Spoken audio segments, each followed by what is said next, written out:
tanto así, que ya estamos con nuestro primer invitado de la tarde, ya estamos en la línea telefónica con don Juan González, sí, don Juanito González, que es el encargado de todo el tema de patrimonio del Hospital San Pablo de Coquimbo, que hoy día justamente nos va a contar un poquitito de aquello, lo vamos a acompañar con algunas fotitos, etcétera, así es que ya está al otro lado del teléfono y le damos la bienvenida. ¿Cómo está, don Juanito? Gusto de saludarlo, muy buenas tardes. Buenas tardes, yo muy bien por aquí. Gracias a Dios. Qué bueno, don Juanito, cuidándose obviamente, ¿no? Lógicamente hay que cuidarse, como usted sabe que está complicada la situación acá en la región especialmente.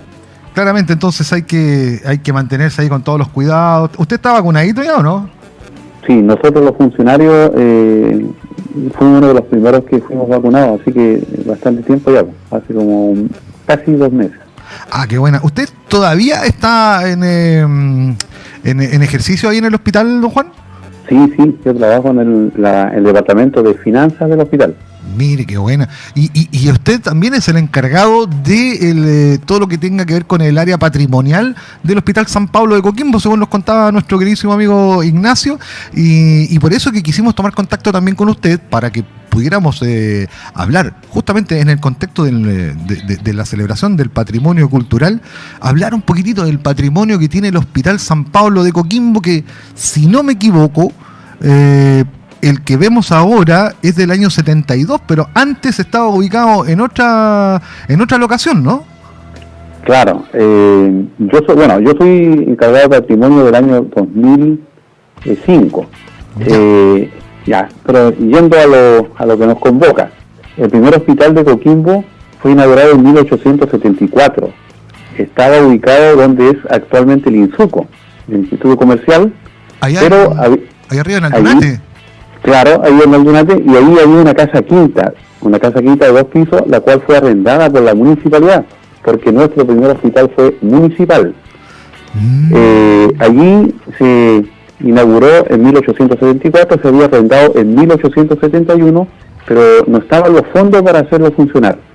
En el año 74 se inaugura con solamente 6 funcionarios y un médico, que era el doctor George Tate, que era de la Fundición de Guayacán, quien trabajó ad honorem, y el farmacéutico, el señor Pedro Álvarez, también ad honorem, porque no había un fondo para cancelarle.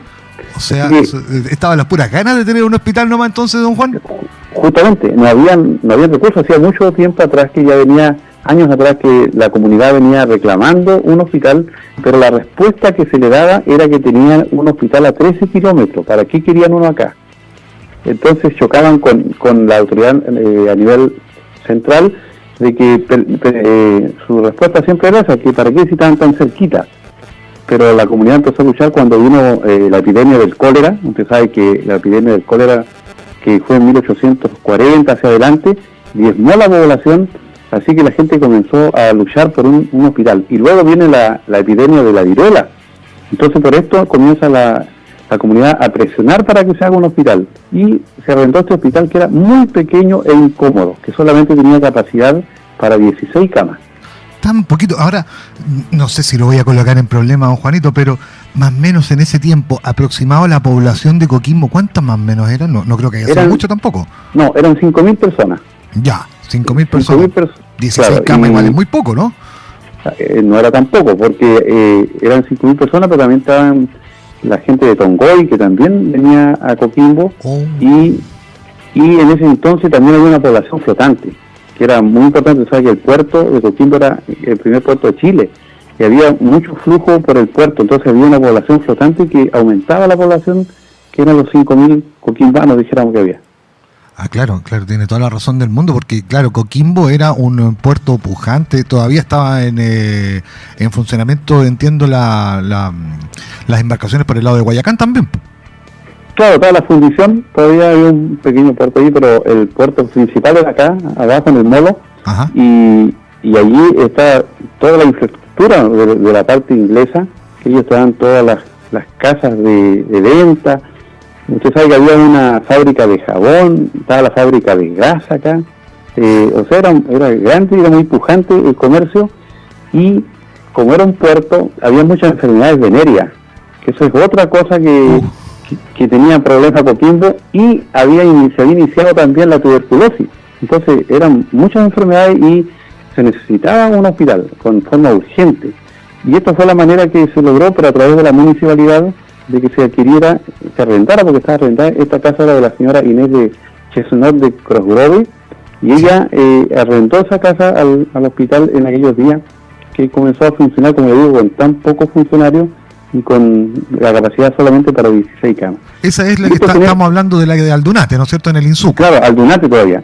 Ya, porque después, lo que pasa es que yo me confundo un poquito, porque por ahí por Carmona, entre Carmona y Eleuterio Ramírez hay una calle que es Cosgrove. Claro, justamente por eso, porque ahí estuvo el segundo hospital. Ah, eso es, entonces, porque ahí todavía queda una cancha de fútbol, una cosa así, sí, de alguna vez fuera la pelota por ahí. Claro, que es una parte de lo que fue el hospital.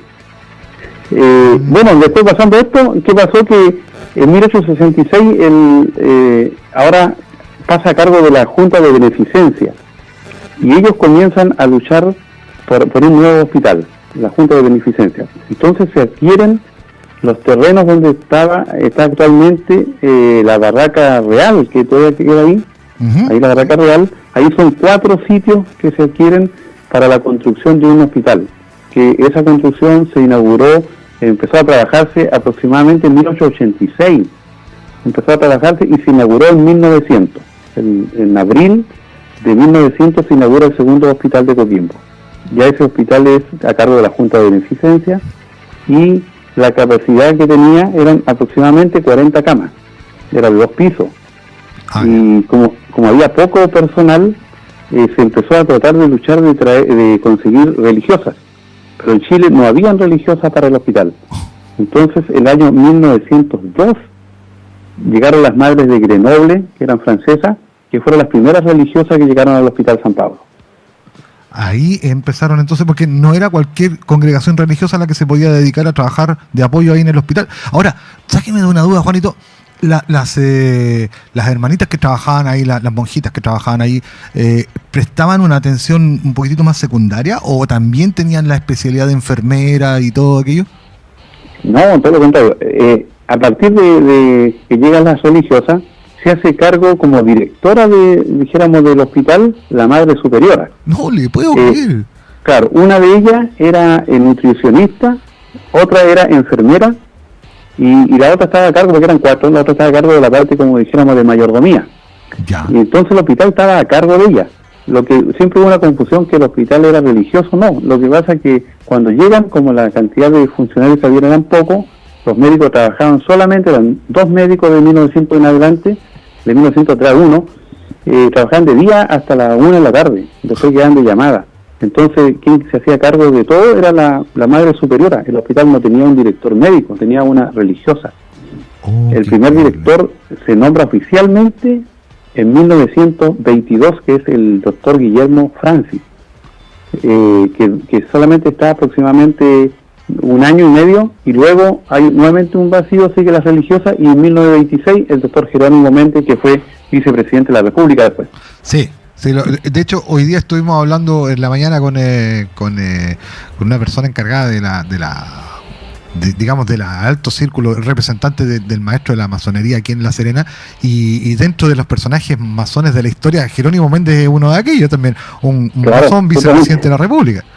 Sí, fue vicepresidente de la República, fue ministro de Salud, en ese tiempo se llamaba de Salubridad, también fue ministro de Salud, ministro del Interior, y seguía siendo director del hospital, porque él fue director desde el año 26 aproximadamente hasta el año 1948.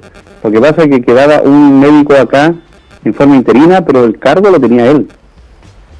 Mira, qué interesante.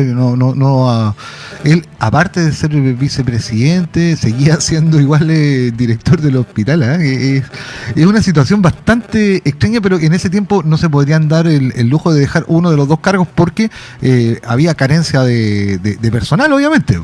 Justamente, y con él hay un caso muy especial. Lo que pasa es que, ¿por qué se genera que él sea director? Porque acá, como era la directora, es porque en el año 1924 se genera un problema en el hospital con la religiosa, con el doctor Tomás Peña Fernández. Tomás Peña Fernández era el padre de Tomás Peña Geni, el músico. Entonces el doctor Peña tuvo un problema porque la madre superiora regaló una guagua de una niña que había venido a tener su bebé, no lo quiso y ella lo regaló. El doctor había dado las instrucciones que debía hacerse como correspondía a través del registro civil. Y esta situación se venía dando hace un tiempo. Entonces, esta acusación lo hace a través del diario. Y en aquel entonces el administrador del hospital, que era externo, que era de la Junta de Beneficencia, el señor Castec, apoyó a la madre superiora y despidió al doctor Peña. No le puedo. Como eran dos médicos del hospital, el doctor Méndez estaba con licencia en aquel entonces y lo llaman para que asuma, porque estaba para asumir, y él no asume, porque él dice que no va a asumir porque despidieron al doctor Peña.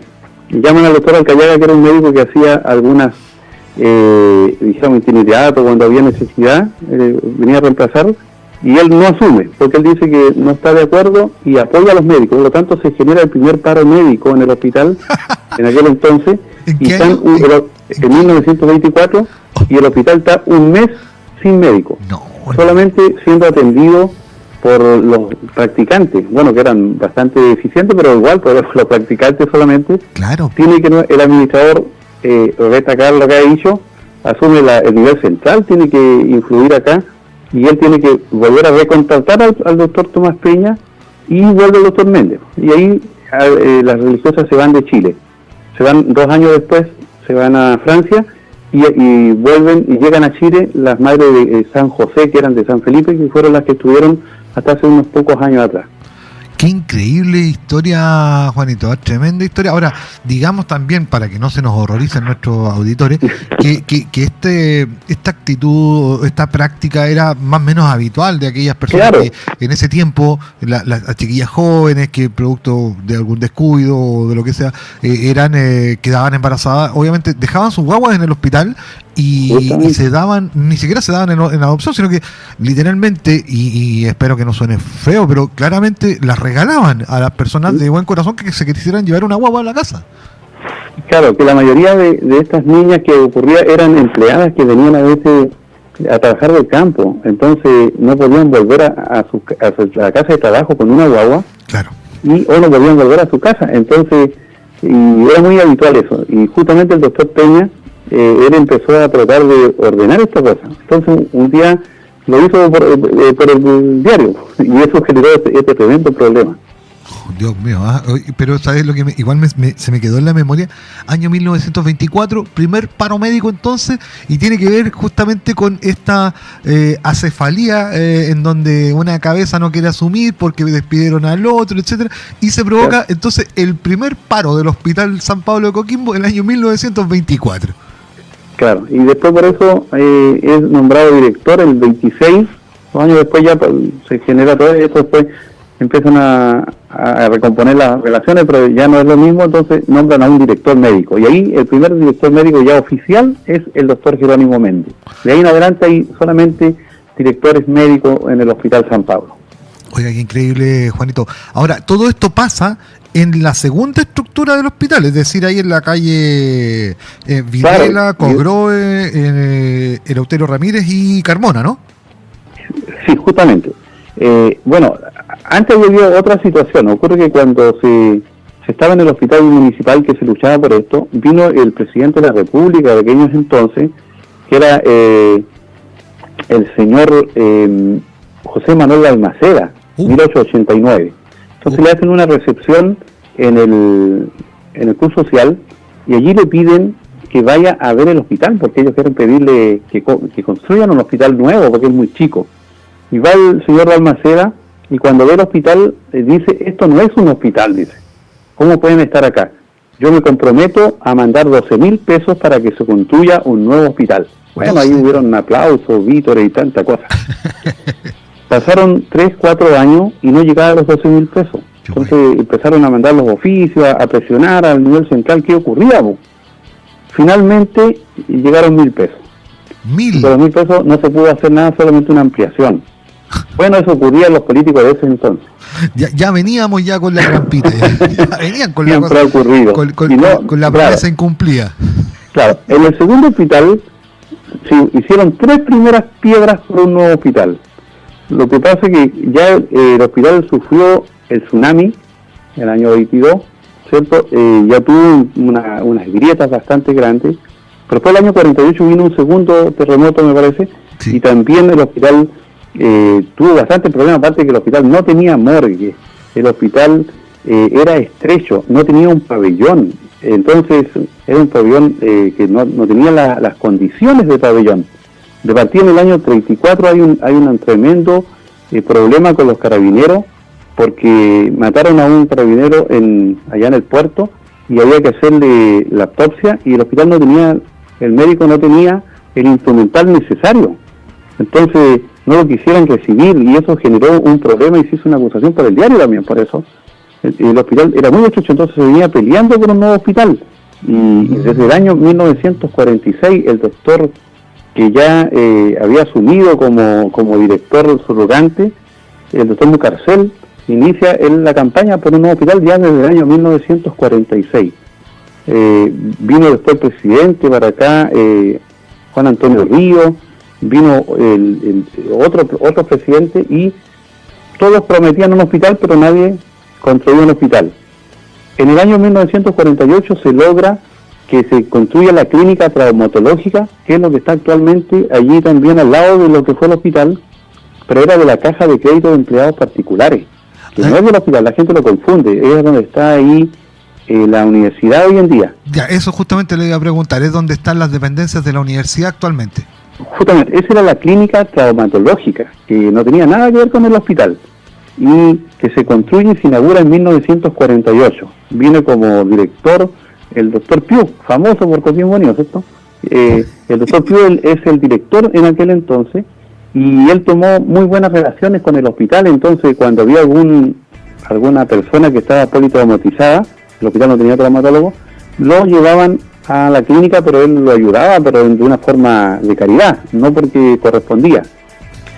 En el año 1968 se funde esa ley y pasa a ser parte del hospital, y ahí esta clínica pasa a ser parte del hospital. Desde el año 68 solamente, y alcanzó a estar un poco tiempo, porque el hospital se comienza a trasladar desde el año 1972 a la nueva dependencia hasta el 76.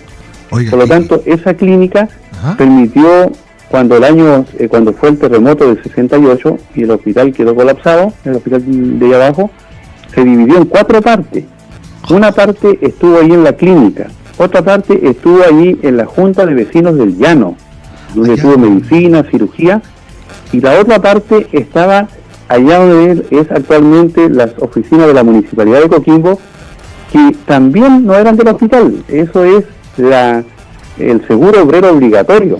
A ver, Juanito, cuando usted me habla de la Junta de Vecinos del Llano, ¿es esa dependencia que está por allá por Wenceslao Vargas, entiendo? Esa, justamente. Ahí tuvo una parte del hospital. Ya, tiene cara como de consultorio, como que fue algo... claro, sí. Pero no era consultorio, era una junta de vecinos cualquiera. Siempre fue junta de vecinos, o sea, tiene la forma, pero era la junta de vecinos. Y del hospital, como no tenía dónde irse, se va a esa junta de vecinos. De hecho, ahí hay una historia. La gente, como tenía muchas ventanas, los pacientes, los familiares iban por detrás y le llevaban cigarros y cosas a los pacientes por la ventana, y comida, cosas. Entonces asumió una nueva enfermera ahí, y esta enfermera pidió que le pusieran candado a todas las ventanas, así que después se llenó de candado para que no metieran comida. Claro, ahí fue una parte del hospital. No es porque fueran malas personas, sino que más bien era para poder mantener el tratamiento, porque imagínense, llega un diabético y le están dando, no sé, comida dulce, al final echan a perder todo lo que están haciendo, ¿no? Claro, justamente por eso. Entonces ella dijo, esta situación me está complicando, yo asumo siempre que le pongan candado. Yo digo que le pusieron candado a todo, y así se evitó ese problema. Entonces el hospital estuvo ahí, estuvo en el traumatológico, otra parte estuvo allí donde era el hospital, donde había quedado algunas partes buenas, y la otra estaba ya donde era el seguro obrero, que desde el año 52 solamente había pasado a ser parte del hospital. Oiga, Juanito, hagamos un paréntesis para preguntarle algo. ¿Usted desde qué año está en el hospital de Coquimbo? Yo estoy del año 81. Y dice que varias veces los pacientes salían arrancando el baño, porque salían por el baño, salían los pericotes.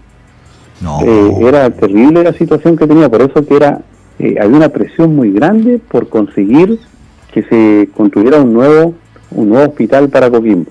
Y por fin esta situación se logra en 1969 cuando el presidente de la República, el don Eduardo Frei Montalva, firma en Copiapó el decreto de la Ley del Fierro para que se construya a través de los fondos de la Ley del Fierro, se construya un hospital para Coquimbo, 1969. Se coloca la primera piedra en San Juan, donde es actualmente el consultorio del CEFAM, ¿cierto? CEFAM de San Juan, ahí se coloca la primera piedra, ahí va a ser el hospital. Ya se había puesto una primera piedra abajo, en el hospital viejo, ahí en Videla. ¿Sí? Se había puesto cuando vino el presidente, que dije anteriormente, ¿cómo se llama? Uno que murió. Un presidente que murió en ejercicio. ¿Qué año? Como 1948, 50, por ahí. A ver, el año 50 y algo para adelante es Videla. No, más atrás. No, ahí yo ya para atrás se me entran los presidentes. Bueno, de lenguaje y filosofía lo que quiera, de historia, andamos mejor en bicicleta.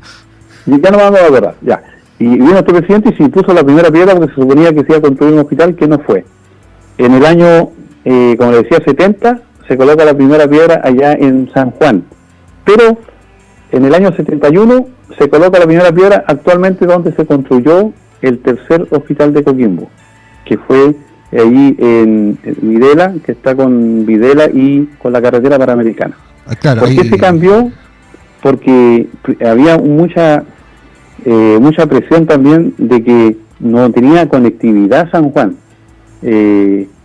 No era un lugar muy accesible para toda la población. Y entonces se ofreció ahí ese terreno que era de una expropiación a JJ McAuliffe, y se ofreció ese terreno de manera de que fuera un lugar donde tuviera acceso a la población de todos lados y estar al lado de la carretera. Y con eso dio apoyo el gobierno central de hacerlo más rápido. Y por eso se cambia, y ya en San Juan se había iniciado una construcción, y esa parte que queda se deja como el consultorio. Bueno, no es el consultorio que tenemos ahora en la actualidad en San Juan, no, porque ese ya se cambió, se hizo una construcción totalmente nueva, pero hasta hace poquitos años atrás entonces podíamos ver lo que en algún momento también fue hospital de Coquimbo. Claro, iba a ser porque no alcanzó a ocuparse, iba a ser el hospital, pero no se alcanzó a ocupar y se trasladó donde actualmente es el terreno. Oiga, Juanito, una consulta, no sé si usted maneja ese dato, ¿personaje ilustre nació en el hospital de Coquimbo? Nació en el hospital de Coquimbo. Bueno, a ver, de ilustre, porque bueno, podríamos decir que el doctor Gallinillo, que fue alcalde de Coquimbo, ¿ya? Nació en el hospital. El poeta... ¿Cuál de todos los poetas? Coquimbano, el poeta coquimbano Vimiñac. No le también nació en el hospital. Don Fernando Vimiñac. Claro, también nació en el hospital de Coquimbo. En este momento... Oiga, bueno, hubo otro más que fue muy famoso, fue el doctor Contador. El doctor Contador, que fue director del hospital en el año 70 al 72, y también fue en el año 68 en un triunvirato que hubo con el doctor Jorge Pinto y el doctor Esteve. Él también es un médico nacido en el hospital y que después, es cierto, fue a estudiar fuera y volvió. Después él se fue a España, salió de Chile por este caso político, y fue director de un famoso hospital español. Fue director, y estando de director falleció, le dio un infarto hace aproximadamente unos 15 años atrás. Pero ese médico que fue muy conocido también es nacido en el hospital. Mire, acá ya están empezando a interactuar también nuestros auditores. Dentro de los ilustres que han nacido ahí en el hospital de Coquimbo, la Andreita, que es nuestra auditora de ahí del sector de Peñuela, nos dice: otro ilustre, pues. Mi hijo, pues, dice, de 3 años, así que también nació ahí en el hospital de Coquimbo, el hijo de la Andreita. Y yo le voy a contar una anécdota. Tengo un amigo que es tan coquimbano, que obviamente quiso que su hija naciera en el hospital de Coquimbo, a pesar de que estuvo, incluso según cuentan las malas lenguas, muy cercano al hospital de La Serena. Sin embargo, se la prefirió llevar al hospital de Coquimbo porque su hija naciera ahí. Así que se pegó el pique la carrera, pero no, tenía que nacer en Coquimbo y se fue al hospital de Coquimbo. Mi hija también nació en el hospital de Coquimbo, tiene 16 años mi hija, alcanzó a estar en la torre que todavía queda, entiendo, hacia el lado del doctor Mucalcem, No, ya no queda. Ya no queda. Ahí en el sector de pensionados nació mi hija Mariana. Y tengo un tremendo personaje ilustre que trabajó en el hospital de Coquimbo durante muchos años, que es es el abuelo de mi hija, que fue mi suegro, y todavía está vivo el hombre. Trabajó toda su vida ahí en el hospital de Coquimbo. Yo creo que capaz que lo conozca usted. Don Alejandro Cuturrufo. Ah, sí. Cuturrufo es un personaje en el hospital. Dentro del hospital es un personaje. Digno de una sala. Sí, digno de una sala. Tremendo personaje, Alejandro Cuturrufo, que es una persona que yo quiero muchísimo todavía. Los mantengo en contacto con ellos y todo. Y realmente yo cada vez que yo menciono a Cuturrufo, no hay uno que me diga que con la cara enojada que lo conoce. Todos contentos. Un personaje. Y sabe que la anécdota de él es justamente esa, que trabajó toda su vida en el hospital, desde los 15 años hasta los 65 que se jubiló. Ya. Así que ahí tenemos también otro ilustre, ¿no? Otro ilustre, claro. Mire, lo otro que otra persona ilustre, pero no nació en el hospital, pero que me gustaría nombrar, es al doctor Ramón Gorroño. El doctor Ramón Gorroño fue un médico que estuvo en la Guerra del Pacífico y llegó a trabajar después de la Guerra del Pacífico un tiempo a Vicuña y fue médico del hospital de Coquimbo. Muy, muy querido el doctor Ramón Gorroño. El doctor Guillermo Francis, que fue un médico que fue conocido como el médico de los pobres. En Coquimbo se le hizo muchos homenajes. Él se fue en el año 24, se fue a Europa, había vuelto a Inglaterra, porque él estudió en Inglaterra, y volvió 2 años después, y cuando volvió, el diario dice que se despobló Coquimbo para ir a recibirlo al puerto. Llegó en el año 26 de regreso, y el puerto se despobló a ir a recibirlo a este médico. Bien. Bueno, después se fue a Viña del Mar y allá falleció. Fue muy conocido también en Coquimbo, y otros médicos, porque Coquimbo los primeros 3 médicos fueron ingleses. Después del doctor Tate vino el doctor Tomás Kitten. El doctor Tomás Kitten tenía una esposa que se llamaba Emma, y esta señora era conocida como el ángel de los pobres. Ella fue la que inició los almuerzos para los pacientes y funcionarios los días de las fiestas patrias. En ese tiempo no se celebraba el Día del Hospital, las fiestas patrias. Muy conocida esta señora. Y después de ello vino el doctor Guillermo Parrier, que también era inglés, y que también estuvo en Coquimbo varios años. Son de aquellos tiempos. Y de los médicos más nuevos, dijéramos, el doctor Mucarcel, que fue un ilustre, hizo 3 operaciones a corazón abierto en urgencia. La tercera sale en el diario La Razón de aquellos días del año 48, tengo yo la foto del paciente donde él le corta con un bisturí en urgencia, hace un corte oblicuo así, saca el corazón, y quien estaba, el diario lo dice ahí, que con la mano le hizo funcionar, le masajeó el corazón, y el paciente quedó bien. Hizo 3, el doctor Mucarcel, muy conocido del hospital y muy querido también. Sí, y que bueno, básicamente de los doctores que usted me estaba mencionando, la mayoría han recibido el reconocimiento social y público, honrando con el nombre de algunas calles a su persona. O sea, hablamos de don Jerónimo Méndez, tiene una calle, pero mucho más que principal, el kilómetro 465 es la calle Jerónimo Méndez, y corre desde la ruta 5 hasta el barrio industrial. Tenemos el caso de la calle del doctor Mocalcem, que para aquellos que no la conozcan, es la calle que va por detrás del hospital. Claro. Es la que corre entre Alessandri y Videla. Esa es la calle Doctor Mocalcem, por el costado del techado. Sí, César Mocalcem ahí. Y Ramón Gorroño, también por una calle principal allá en el sector de Punta Mira, que también une un vasto sector, y están entonces honrados estos doctores con nombres en sus calles. Por acá nos hace la mención, y le agradecemos por ser un gran auditor nuestro también, a nuestro queridísimo Lombardo Toledo, que me manda una notita respecto de hospitales que vienen, a las lucas que se van a poner desde 2023, el de Coquimbo, etcétera, y nos dice, a propósito del futuro hospital de Coquimbo, saludos, y nos felicita por el programa, así que le damos las gracias ahí a Lombardo Toledo por estar ahí pendiente también de nuestra transmisión. Oiga, nosotros tenemos como para conversar muchísimo rato, Juanito, una cantidad de historias que usted tiene enorme. Mire, déjeme terminar la última. No, dile. Ocurre que Coquimbo con Serena siempre han tenido, usted sabe, algunas diferencias que no deberían de ser, pero existen. Claramente. En el hospital se genera la primera diferencia en el año 1894.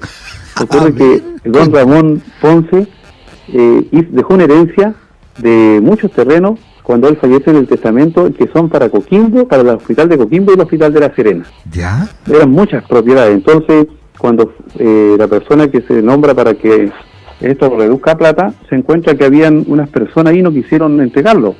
Así que ambos hospitales contrataron un abogado y quien le costó como 3 o 4 años recuperar los terrenos. Luego los vendieron, se generaron 2 millones y fracción, no me acuerdo de la cantidad exacta, en plata, que era relativamente entre los 2 millones y tanto cada uno. Entonces, pasó un tiempo y Coquimbo esperaba que le llegara su remesa. No llegó, entonces un día fueron a Serena, a la tesorería, a consultar. Ajá. Y dijo, no, si ya se pagó. No. ¿Cuánto se pagó hace un año atrás? Oh. ¿Y dónde está la plata? No se pagó para el hospital de La Serena. Y eso generó que Coquimbo tuvo que contratar un abogado y empezó nuevamente el problema ahí y después de mucho tiempo se logró recuperar esa plata. Le hicieron la bicicleta. Le hicieron una bicicleta. Pero son detalles, dijo en esos tiempos. Dios mío, oiga, que entretenida la conversación con usted, don Juanito, realmente muy constructiva. Acá, por ejemplo, le encantó a Enrique González, me dice, bueno, el programa del Hospital de Coquimbo, lo felicito. Saludos a don Juan González, un libro de historias vivientes, dice Enrique González. Sí, le están mandando muchos saludos por acá, Juanito. Oiga, de verdad que es muy entretenido conversar con usted. Les tengo que confesar que yo no lo conocía a don Juanito. Y de verdad que tiene una cantidad de historias. Oiga, yo le propongo que se guarde un par de historias, a ver si lo llamamos para un próximo domingo y podamos contar algunas de estas historias medio sabrosas que pueda tener el hospital de Coquimbo, porque el patrimonio en sí mismo, por ejemplo, la estructura, claro, nosotros la vemos ahí, imponente en la esquina de la ruta 5 con Videla, pero como yo le comentaba, todavía está la estructura ahí en la calle Cosgrove y con Carmona. Hay todavía una cancha de fútbol, una cancha de baby fútbol ahí, que íbamos a jugar la pelota con el Cuto más de alguna vez, y mi cuñado jugaba ahí también, y la verdad, todavía está pues, la estructura, y todavía están las historias, y todavía está un poco de recuerdos. Es que yo le voy a pedir que se guarde algunas historias, Juanito, porque me encantó conversar con usted y lo vamos a invitar nuevamente. Fíjese, me gustó conversar con usted. Antes que termine, lo que usted me está contando ahí de Videla, lo que queda son solamente las ampliaciones que tuvo el hospital. Eso, lo que está ahí era cirugía A, la que está para el lado, dijéramos, de la calle Carmona. Ese edificio se construyó en 1956.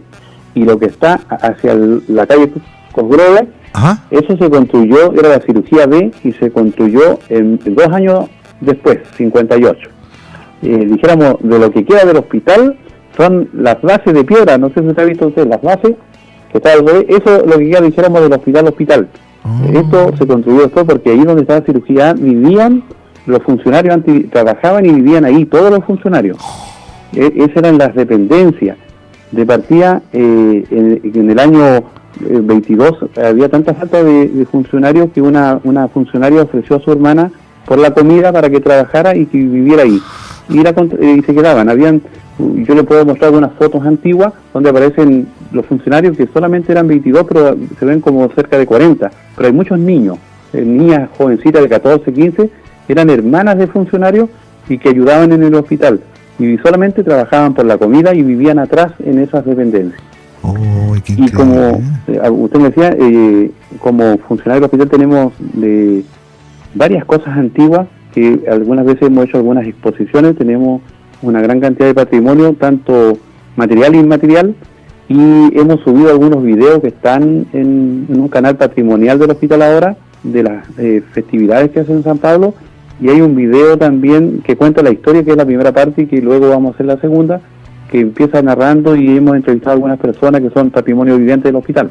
Mire, qué increíble. Juanito, mire, yo sabe que le voy a proponer al aire, haciendo pauta al aire se llama esto. Le voy a proponer si es que usted puede tomar algunas fotitos de, por ejemplo, algunos instrumentales médicos antiguos o algunas estructuras o fotografías, porque ahora estamos con unas fotos que nos entregó gentilmente Ignacio, para que hagamos un próximo contacto en donde podamos tomar temas como, por ejemplo, a mí, ¿sabes lo que me interesó, Juanito? ¿Cómo dio abasto o cómo reaccionó el hospital de Coquimbo frente a la epidemia de viruela? Por ejemplo, que entendemos que la epidemia de viruela fue, pero diezmó pero grandemente la población de la Serena Coquimbo. O sea, si no me equivoco, 3/4 partes de la población fallecieron a producto de la viruela. Entonces, me importaría ver ¿cómo pudo el hospital de Coquimbo aguantar esa epidemia? ¿Cómo se atendía las medidas que se tomaban para que la gente no se contagiara también? Y porque me da la impresión de que tiene que haber sido tan grave como lo que estamos pasando ahora, que es el coronavirus.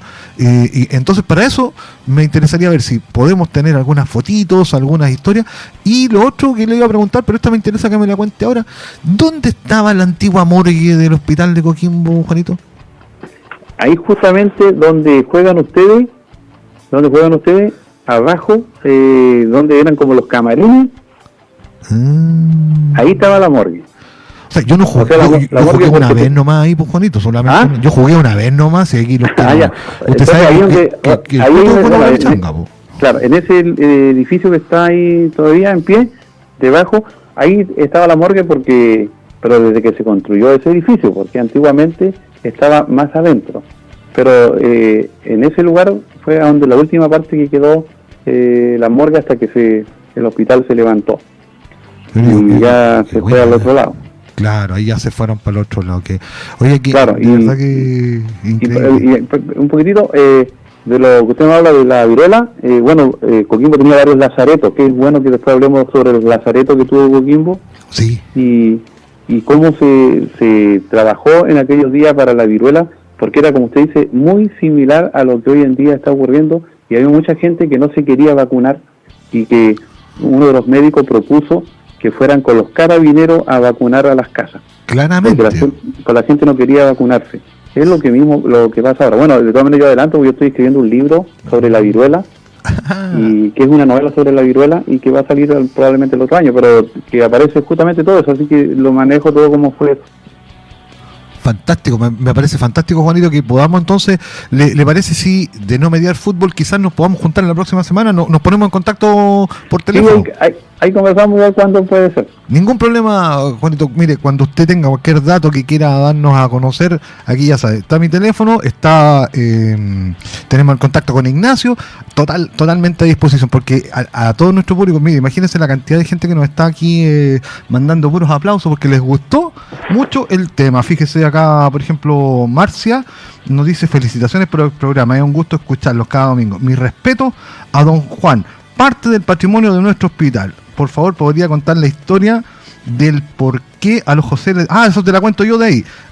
Yo de ahí te la cuento, Marcia. Esa me la está diciendo a mí, pero le está mandando las felicitaciones a usted, Juanito. Por acá... ¿qué más nos dice? Qué buen programa, que cuente la historia... Que cuente historias de terror del hospital. Mire, no es una mala alternativa también, Juanito, ¿eh? Sí, también hay algunas muy buenas. De esas historias de penadura y todo aquello, no es, mire, buen tema que podríamos conversarlo. Mire, yo le voy a contar una cortita nomás. Dile nomás. Me contó una funcionaria que trabajó desde el año 22 en el hospital. Pues, ella estuvo en el maremoto, falleció esa señora, era una ancianita que yo logré conversar con ella muchos años atrás. Entonces ella me dijo así, mire don Juan, dijo, yo soy una persona muy seria, dijo, no le voy a usted estar mintiendo cosas. Dijo, yo le quiero contar algo que viví en aquellos días. Dice, estábamos en el hospital en una noche de turno, en una pieza, y dice que había fallecido hacía no muchos días una religiosa que falleció en el hospital. Después encontré hasta la fecha cuando falleció, pero en ese momento no me acuerdo exacto, pero había fallecido. ¿Ya? Entonces dice que ella estaban las dos conversando cuando sienten que en la pieza del lado, que era donde está la ropería, había entrado alguna persona. No. Ellas abren una ventana que había, miran, y hay una religiosa sacando sábanas. ¿Ya? Entonces ella le interesa saber y van hacia el lugar, y cuando van llegando, se demoran un poco en salir, cuando van llegando, la religiosa ya ha salido, va caminando, y ella la llaman para que vea quién es, gira y es la religiosa que había fallecido. No le creo. Y ella la gritan y la siguen, por eso no sé qué nos dio, la seguimos, y entra a una pieza y cuando entramos había desaparecido. Oh. Y ese día, dice, no pudimos dormir, y me decía, yo le estoy contando algo, decía, como una persona seria, mire la edad que tengo, 92 años, tenía 92 años esa señora cuando yo conversé con ella, muy lúcida, y me decía, y yo lo viví en el año 1933 o 34, por ahí. Oh. Es una historia bueno, y después hay muchas más del hospital, muchas cosas. Mire, tenemos entonces para un par de programas, porque por un lado podemos contar la de la viruela y en otro programa nos dejamos para las historias de terror del hospital, pero sabe que de verdad, se lo digo públicamente, Juanito, ha sido un agrado conversar con usted en el contexto de la celebración del patrimonio cultural. Realmente el patrimonio que tiene el hospital de Coquimbo, toda su historia, toda su gente, les mandamos un gran abrazo, porque la gente de la salud, desde el más humilde de los trabajadores hasta el más titulado, se merecen un aplauso por cómo cómo han estado trabajando para esta pandemia. Así es que, por un lado, el patrimonio, la historia, por otro lado, el trabajo actual que están haciendo, están conformando una gran actividad, una gran actitud que tenemos que premiarla solamente cuidándonos. En su nombre, Juanito, desde acá de la Ciudad No Para, le enviamos un tremendo abrazo a todos y cada uno de los funcionarios del Hospital de Coquimbo, que le sigan poniendo el hombro, que realmente nos sentimos muy, muy orgullosos de cómo están reaccionando. Así es que un abrazo para usted, Juanito, por su talento, porque este es un talento, tener tanta memoria, tanta historia y querer compartirla de la manera como usted la está haciendo. La verdad que se agradece mucho. Juanito, le mando un gran abrazo y queda cordialmente invitado, ¿ah? Ya, quiero agradecer en nombre de los funcionarios del Hospital San Pablo, primero por sus agradecimientos a la labor que hacen los funcionarios del hospital en estos días, y que es bastante grande. Sí. Muchos han sufrido mucho dentro del hospital, pero lo hacen con cariño. El hospital, la gente a veces no conoce la labor que se hace dentro de un hospital, pero es una labor muy sacrificada, y yo en nombre de mis compañeros, especialmente los que trabajan en primera línea, pero todos en general, aportan un granito para que la población pueda sentirse más segura. Bueno, y Dios también, que nos ayuda en todo esto. Por supuesto. Entonces yo le agradezco sus palabras, y también que haya tenido usted la deferencia de que sea parte de la salud nuestro patrimonio, porque tenemos un patrimonio bastante grande, tanto material como inmaterial, que queremos mostrar. Y que, bueno, esta es una de las maneras, y yo le agradezco también por este hermoso programa. No, muchas gracias a usted por recibir nuestro llamado, y se me estaba quedando en el tintero un solo punto. Es el mejor homenaje que le podemos dar a la gente de la salud, es cuidándonos. No sacamos nada con salir a los balcones a aplaudirlos y después andamos metidos en fiestas clandestinas o saliendo a tontas y a locas. El mejor homenaje, el mejor reconocimiento, el mejor aplauso es quedándose en casa, vacunándose y cuidándose mucho. La idea es que ojalá no tengamos que llegar a darle más pega. Así es. Muchas gracias. Pues nada, Juanito, le mando un gran abrazo, queda cordialmente invitado. En la semana lo voy a estar llamando para ver si nos contactamos el próximo domingo, si es que no hay fútbol, ¿vale? Listo. Ya, que esté muy bien, muchas gracias. Muchas gracias, don Juan, se pasó.